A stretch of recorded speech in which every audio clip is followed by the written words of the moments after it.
Salut, c'est Hugo, j'espère que vous allez bien. Nouveau résumé de l'actualité du jour en moins de 10 minutes, le fond vert qui change comme chaque jour, je vous laisse deviner la ville et je vous donne la réponse en fin de vidéo. Alors aujourd'hui, vous l'aurez remarqué, la vidéo est diffusée plus tôt que normalement pour une raison très simple. À 17 h ce vendredi, aujourd'hui, je suis donc face à Frédérique Vidal, la ministre de l'Enseignement supérieur, pour parler tout simplement de la détresse immense que vivent les jeunes aujourd'hui. Pour suivre du coup tout ça en direct, je vous donne rendez-vous à 17 h sur ma chaîne Twitch. Le lien de la chaîne est directement en description ou alors vous tapez tout simplement Hugo Décrypte quand vous êtes sur Twitch. Et au passage, pour ceux qui regardent cette vidéo après l'interview et le face-à-face, eh bien pas d'inquiétude, je posterai demain sur cette chaîne YouTube le replay. Alors aujourd'hui, pour débuter, je voulais vous parler de TikTok qui se retrouve au cœur des mouvements de révolte en Tunisie. On vous en avait parlé la semaine dernière, ces derniers jours, la Tunisie est frappée par des manifestations qui ont lieu un peu partout dans le pays pour protester contre la classe politique, contre les violences policières, mais également contre les mesures restrictives qui sont liées au coronavirus. Or, pour s'organiser et diffuser leurs messages, les jeunes utilisent TikTok puisque des images de manifestations, d'accrochages avec la police ou encore de chants patriotiques sont diffusées massivement par les Tunisiens sur la plateforme. Mais alors pourquoi TikTok plus que les autres réseaux pour cette révolte? Eh bien selon certains, c'est parce que TikTok permet plus facilement d'atteindre une large audience puisque une vidéo peut rapidement devenir virale et être diffusée très rapidement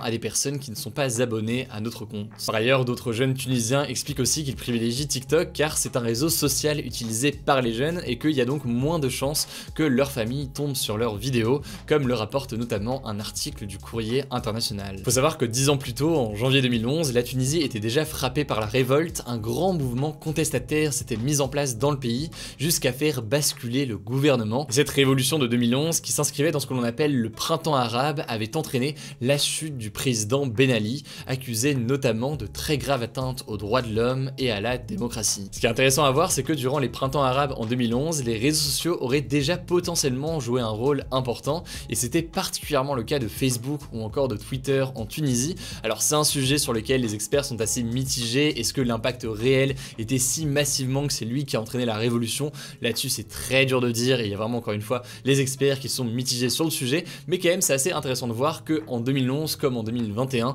les réseaux sociaux jouent un rôle important, et aujourd'hui donc c'est aussi TikTok. C'est donc le sujet du jour. Aujourd'hui, la France serait devenue une démocratie défaillante selon le prestigieux journal britannique The Economist. En fait, chaque année, The Economist dresse le classement des démocraties les plus libres dans le monde avec plusieurs facteurs, plusieurs indicateurs, et en 2020, la France est donc passée 24e sur les 167 pays du classement, et ce alors que le pays était 20e en 2019. Avec cette 24e place, elle quitte donc le groupe des démocraties à part entière qui rassemble les 23 premiers pays du classement et devient ce qui est appelé par le journal une démocratie défaillante. The Economist explique cette régression de la France par les restrictions sanitaires mises en place en France pour lutter contre le coronavirus. Selon eux, le pays a imposé des confinements sévères et des couvre-feux qui ont conduit, je cite, à une légère mais significative diminution de la démocratie. Bon alors on est libre de penser ce qu'on veut là-dessus. Est-ce que confiner la population est une atteinte à la démocratie? Certains chercheurs ou même politiques défendent cette idée à chaque nouvelle annonce du gouvernement, et donc ça fait fortement débat. Dans tous les cas, la France n'est pas la seule à voir sa démocratie chuter au classement, et depuis la création du classement en 2006, c'est la période où le niveau de démocratie dans le monde est le plus faible. Bref, ça me paraissait important d'en parler aujourd'hui puisque ça pose la question de la démocratie et des libertés par rapport à l'enjeu sanitaire. Je vous mets des petits liens en description si ça vous intéresse. Allez, comme chaque jour, vous le savez, on passe désormais aux actualités en bref qu'il faut retenir. Première actu en France, le département d'outre-mer Mayotte a été reconfiné aujourd'hui pour au moins 3 semaines. Tous les établissements scolaires, les restaurants, bars et commerces sont désormais fermés. L'objectif évident de ce reconfinement, c'est de freiner l'épidémie sur le territoire et notamment les variants britanniques et sud-africains, car le couvre-feu et les confinements locaux dans certaines communes n'ont pas suffi ces derniers jours. En sport, une actu très rapide, après des mois de suspense, c'est finalement Canal+ qui va récupérer les droits de diffusion de la Ligue 1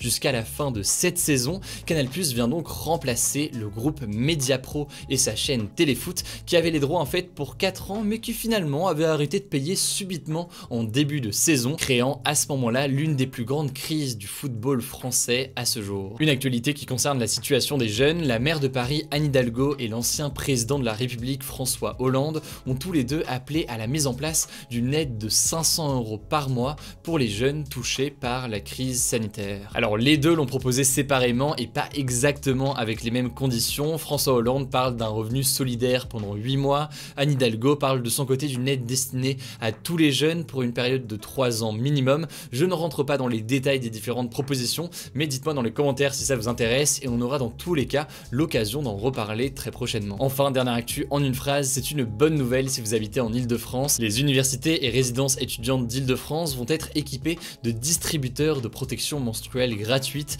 et c'est déjà le cas dans les lycées et les régions. Cette mesure avait déjà été mise en place dans la région pour les lycées et elle a donc été étendue aux facs pour lutter notamment contre la précarité étudiante. Alors où est-ce que je me trouvais aujourd'hui? Eh bien j'étais à Montréal au Canada. Alors au-delà du fait qu'il fait extrêmement froid là-bas l'hiver, on y a aussi tourné un reportage il y a presque un an jour pour parler du cannabis puisque là-bas il est possible d'en acheter légalement même s'il y a tout de même certaines limites. On est notamment allé dans une ferme de cannabis pour voir un petit peu tout le processus. Vous voyez actuellement d'ailleurs les images derrière moi. Si ce reportage vous intéresse, une petite fiche apparaît en haut à droite et le lien est en description. Et j'en profite au passage pour saluer tous les francophones au Canada qui nous regardent. Je sais que vous êtes assez nombreux à nous suivre au quotidien. Il n'y avait pas de débat hier, mais le débat du jour c'est le suivant. La France est-elle une démocratie défaillante comme l'analyse The Economist? Pour participer comme chaque jour, vous cliquez sur la chaîne Hugo Décrypte, vous allez dans l'onglet communauté et à ce moment-là, dans cet onglet, vous avez le sondage du jour pour voter en un clic,